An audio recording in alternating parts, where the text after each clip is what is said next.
Hello and welcome to the One Question Leadership Podcast. This is Marcus Sedberry at Baylor University. I'm so thankful for the transformational experience of the NCAA Dr. Charles Whitcomb Leadership Institute. The program is one of the most challenging and rewarding leadership experiences I've ever been a part of. It gave me hands-on strategic planning and career mapping experience. It challenged me to grow personally and equipped me with tangible skills for my professional career. But most of all, it gave me a family of industry experts with shared experiences that I can lean on at any time. Always remember, be loved and be you. Enjoy the episode.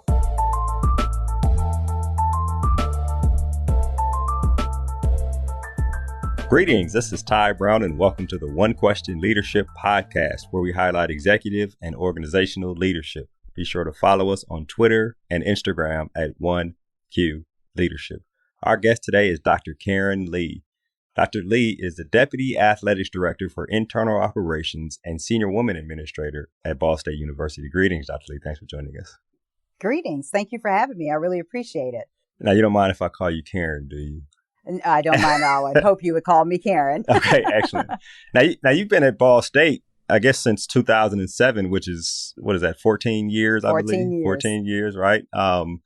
I think the deputy position is relatively recent, but you've been in a senior leadership position for a while there at Ball State. You started off as Associate Athletics Director, began your career in life skills and community outreach at Alabama, and you've been in the industry for almost 25 years now. So you have a wealth of experience and a wealth of relationships.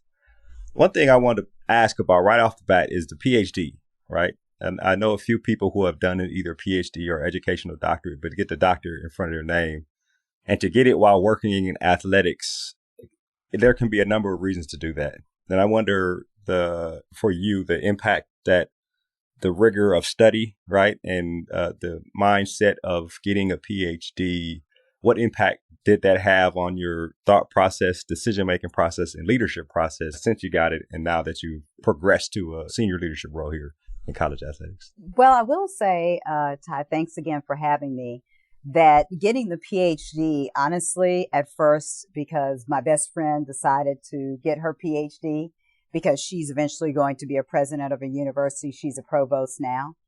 And I said, wow. And we just started talking one day. And I said, I might eventually want to teach sport administration classes or just get in the classroom. That's all. That's kind of my plan B. And she said, well, have you ever thought about getting your PhD? And I said, no, I'm not going to do that. I have a master's. I'm good. Yeah. And we started continuing to talk. And I said, well, why not? I love school. Now, I didn't think I want to be in school for 5 years more. But decided that for me, it was a good opportunity and a good time in my life to work on my PhD, because I did get asked after I earned my PhD to teach a couple of classes here at Ball State.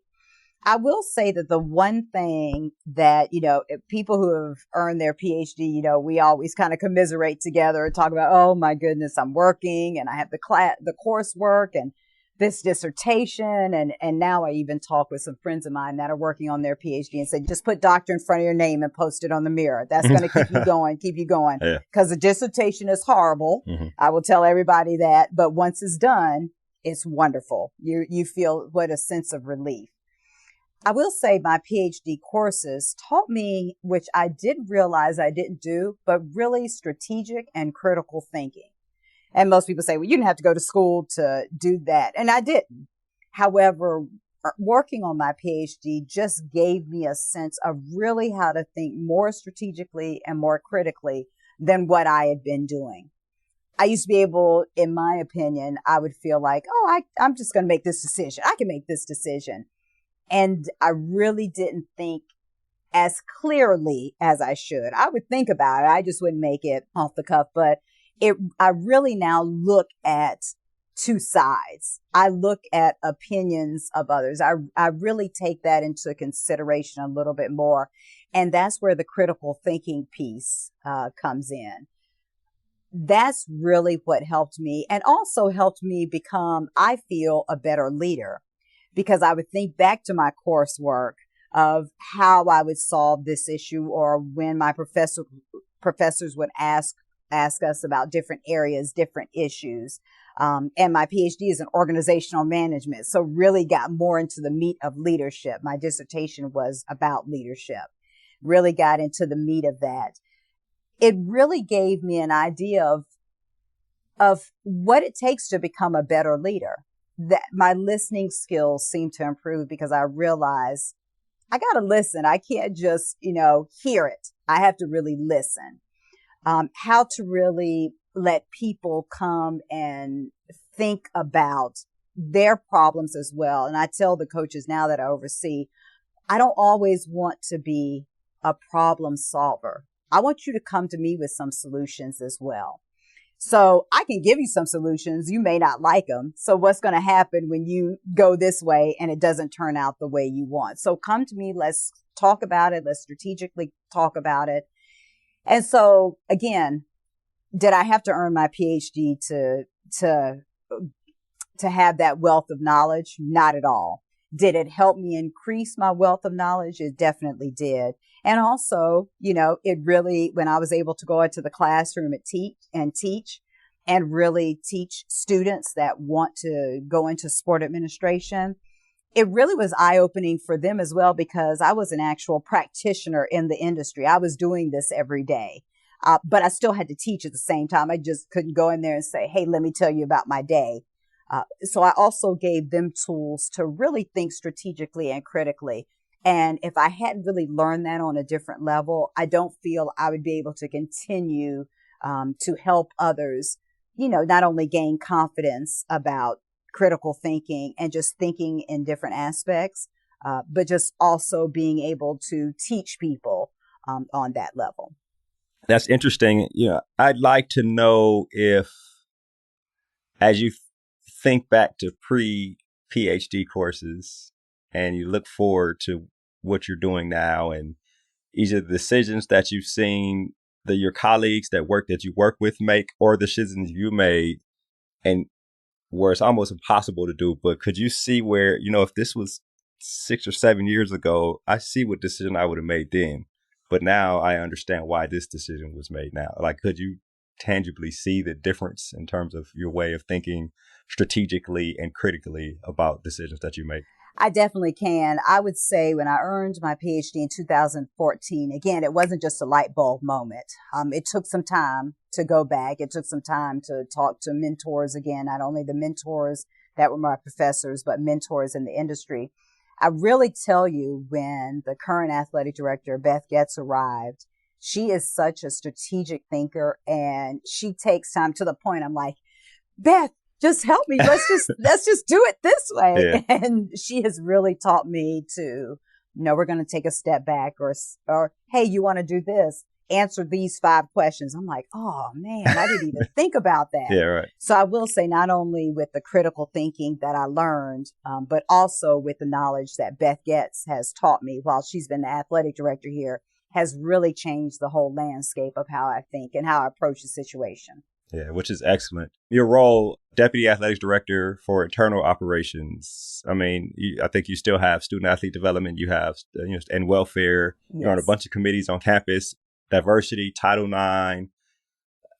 You said you have 6 sports. At some point, you had 14 sports? I had 14 out of the 19 sports when I first got here. Oh, man. How did you handle that? 14? That sounds crazy, right? Not well. Oh, really? I'll just be honest. Really? And it's really interesting. I was talking to somebody yesterday who at one point had 12 sports in my conference. We were talking, and she was like, you know what? I just feel I didn't do a good job. I owe a lot of people an apology. I said, you know what? I did the same thing, because it's hard, really. I mean, I had, I think 3 out of the 5. No, I don't know. I had majority of the sports regardless. So in the fall, how was I going to the soccer championship and the field hockey championship? And what about cross country? And oh, by the way, we have volleyball over here. I only didn't have football. That's the only sport I didn't have. And I just don't think that I was able to give the attention needed. And now with 6 sports, I really feel like that, when my coaches need me, I can be there. Whereas before, I didn't feel like I could be there. One of the roles we talked about offline that you do and it's a part of your deputy athletics director position. Maybe not officially a title, but it sounds like what you told me offline was that you're almost a liaison to a variety of departments on campus. When you look at somebody who has relationships with a bunch of people on campus, it could either be a proactive thing to prevent things that may be coming down the line or it will happen, or it could be a reactive thing like, let me go clean this up, or let me go tell these people this is where we're going with athletics. Talk about that being the liaison to key areas on campus. The first thing I did when I got here, I made sure that I got to know people. I think that's very important. And we may talk about this a little bit later, but really relationships are very important to me. So I just didn't want to know the dean of students when something happens and I didn't know who to call. Recently, it's very interesting because we have an assistant coach here who was a coach somewhere else and said, you know what, it is just phenomenal that we have people here that can help guide us. My previous institution, it was just like the coaches were on their own. And so that's the one thing where I don't want to be I don't want to get the phone call early in the morning. However, and I know if I get the phone call, my cell phone is right here and I have numbers in my cell phone that I can call. So I don't want to wake people up, but they know if I'm calling them at a certain time that I need something, and they're very willing to help. So that was the first piece that I made sure, I've been on search committees for a lot of campus positions.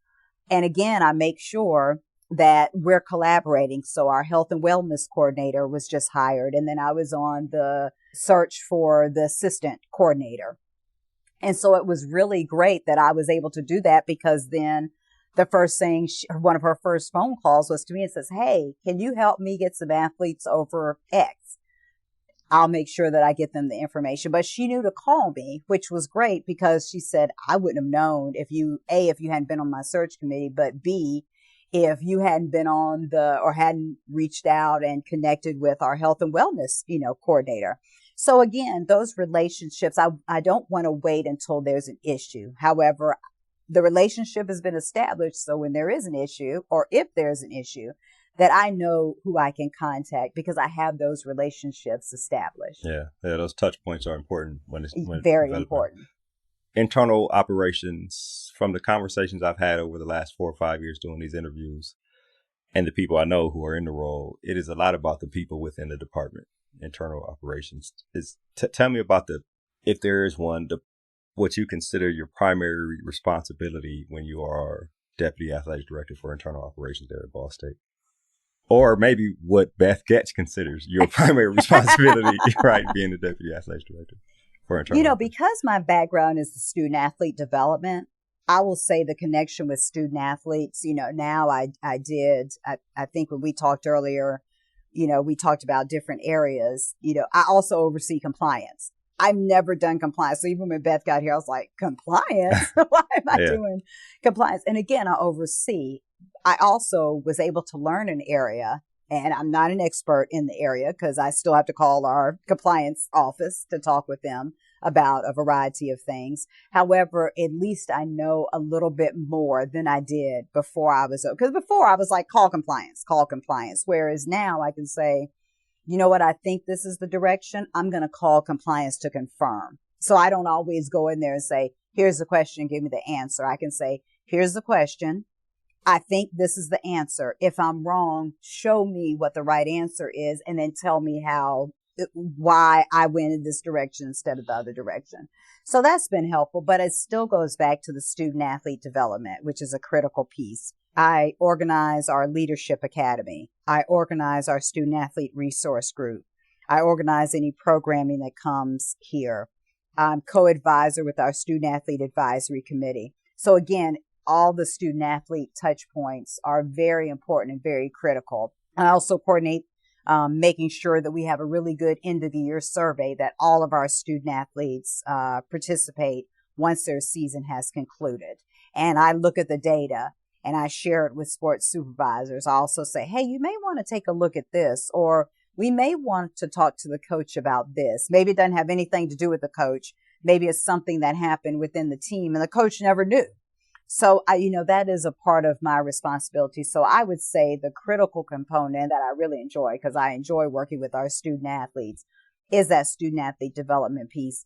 when I meet with recruits, and I even meet with recruits of sports that I don't oversee, I tell them that when they leave Ball State University, they should be a well-rounded individual. It's great that they play X sport and they were all American and they've won championships, but you're still competing with non-student athletes at the end of the day for a job. So what do you have to put on your resume?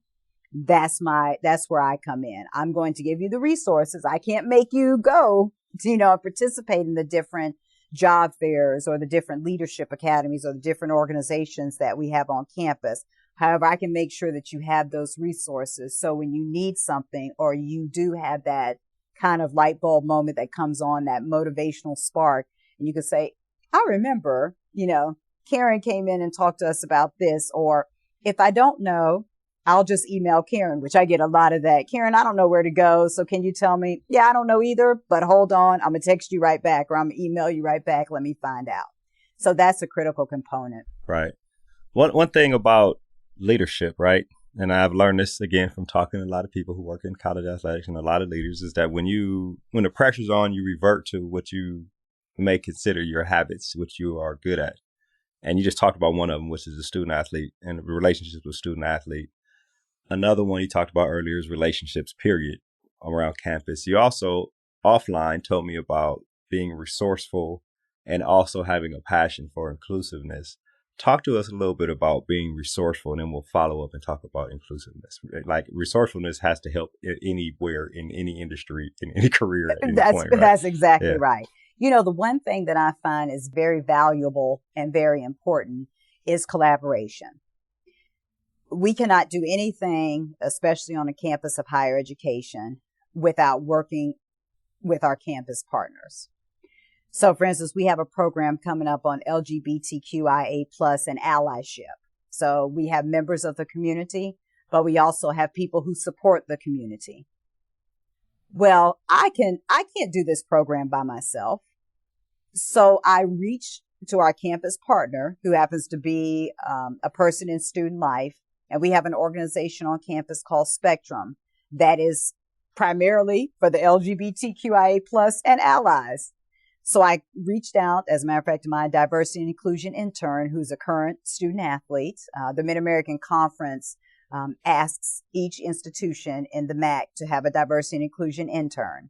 So I have one, which is great. For the past few years, they've been current student athletes. They want to do this work. So she reached out, and we have somebody, we're going to have a panel. We're going to have a panel with Spectrum. We're collaborating. And they said, oh yeah, we've done this before. We know exactly what to do. I don't have to reinvent the wheel. It's already done for me. So collaboration is very important. We're not on an island by ourselves. And it's very hard on a campus sometimes to prove that athletics is not a silo, because some athletic departments have and we've seen it in the news, when they stay by themselves and try to take on the issue by themselves. That's when we get in trouble. Instead of, reaching across campus and saying, again, with the relationships, hey, I need some help. Where do I go? Or I need you to do this for me because I'm not an expert in this area. I.e., any Title IX issue, there's a form. Our university has a great form that has been developed. I fill out that form, or a coach fills out that form, or the individual fills out that form, and it goes straight to our dean of students, Title IX, student conduct. It goes to all the appropriate parties. It does not go to athletics. Sometimes the dean of students say, hey, I just want to alert you. There's a Title IX situation or whatever situation. Did you know about it? No, I didn't. Okay, let me just alert you of it. And even if I do know about it, I'm still going to fill out the form. And I'm going to then follow up with the Title IX coordinator, who I have her cell number. I'm going to follow up with the dean of students. I have his cell number. And then I'm going to say, okay, it's a university. I need you to then do the regular process that you would do with any student. Because I tell people all the time, I don't want to lose my job. I enjoy my job. So I'm going to follow the correct protocol, policies, and procedures for this campus as a whole. That ties right back into being resourceful and relationships to make sure you know the people who are in the necessary positions to get things done, and they know you when That's right. Yeah. That's exactly right. Excellent. So one of the last things I want to ask about here before we wrap, you mentioned inclusiveness, right? And I guess that showed up big time around the country, really around the world in the last year and a half, 2 years. But I think your role, you had a heavy role in it there at Ball State over the last couple of years. And this is something that's important to you. Talk to us a little bit about your philosophy on inclusiveness, but then also some of the things you had to do over the last couple of years there at Ball State. Yes, great question. Thank you for asking that. So what we call on our campus is inclusive excellence. And I love that term because it's easy to say, oh, DEI, diversity, equity, inclusion. But our president made sure that we were going to be excellent in the inclusive space. So what the philosophy that I have is we cannot have an organization, and especially an athletic department, that does not focus on making people better. We can have discussions. We can have disagreements, and that's fine. So for instance, we had a Zoom call because of course we were all Zoomed out, but we were not in person after the January 6th Capitol insurrection. And we had both sides represented. Maybe some who thought they didn't think it was a big deal. Some who felt it was a very big deal. But it was a great dialogue and discussion. And again, as we talk about collaboration, resources, I called our associate vice provost for inclusive excellence that I need you to run this because I know what way to go, but I need a neutral party to come in who does this on a regular basis. All the participants were from athletics. Is what you Yes, it was open to all student athletes. Okay, interesting. Yeah. And we didn't get as many as I thought we would. Mm-hmm. However, you know what? If we had one person, that one person needed to have a discussion. Yeah, you still have both sides. Yeah, right. And we ended up having, I think, about 20, 30 people. That's a nice number. So it's still, hey, yeah. I'm good with that. And so she came and was able to have a discussion, and we had a discussion. And some people, I'm sure, were getting really mad, but we had a civil discussion about it. And so I think that helped all student athletes. I mean, everybody, they learned something that night, even if it was, a half of a sentence. Everybody walked away with something. So the past 2 years, we had a student athlete who coordinated a peaceful protest through campus. And then we walked from campus to the courthouse in the Muncie community and had a rally there. And we also have continued to do something, and the Mid-American Conference does this, but called Courageous Conversations. So we had, early on something with our Black male student athletes. We had a Women of Color chat. We're going to do our LGBTQIA+ conversation. Next semester, we're really excited about having a Paralympian on our campus who is visually impaired and has won gold medals. I'm like, makes me feel, really good about myself because she's done so many remarkable things. And then we're also going to have a conversation later in the spring on what is privilege. And I think that's a very important conversation. As a matter of fact, a student athlete brought it up and said, why don't we ever talk about this? Because white males think, that they're the only ones who have privilege because she's on a sport that's primarily with white males and females. And she says sometimes when we talk about it, white males like, oh my gosh, some of them feel so bad because they're like, well, we're always privileged. But privilege doesn't always mean color. So having that conversation, and when she said that, people are like, I don't get it. And so she said, Karin, I think we need to have a conversation about really what privilege is. I was very happy because that came from a student athlete. I didn't come up with that idea. That came from a student athlete. So I think it's very important. And I also want to say that part of our strategic plan of the goals that we have in our strategic plan, that was the first goal. I shouldn't say it's only one goal. We have an area in inclusive excellence. That area has already been complete in our strategic plan. So in year 1.5, 2, from a 5-year plan, we've already done what we said we were going to do. We have a lot more work to do, but in our strategic plan, we've done what we said we were going to do. And we're going to continue to do it. The next is really working on retention and hiring of inclusive coaches. We need to do, and I say we because it's a collective effort.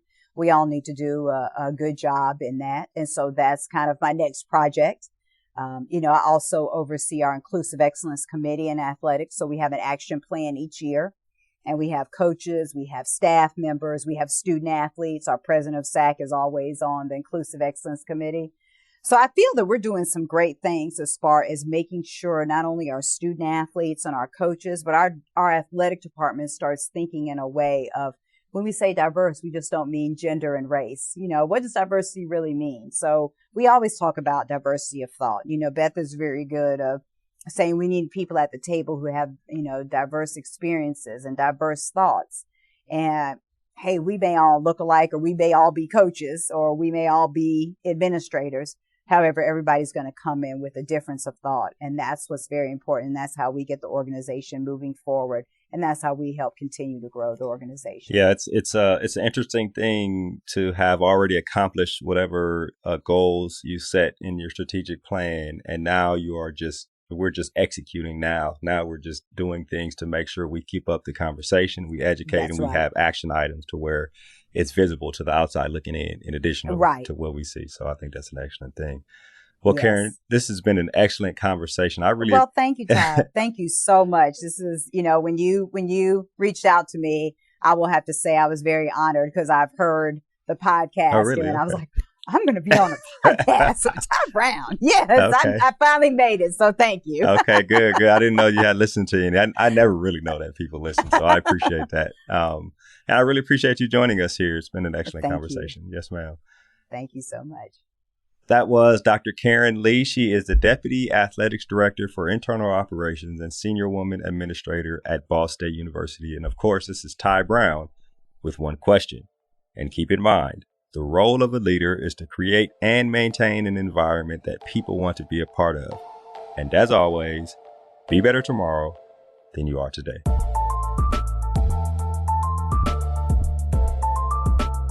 This episode of the One Question Leadership Podcast is produced by Spades Media Group, solving problems using creative leadership.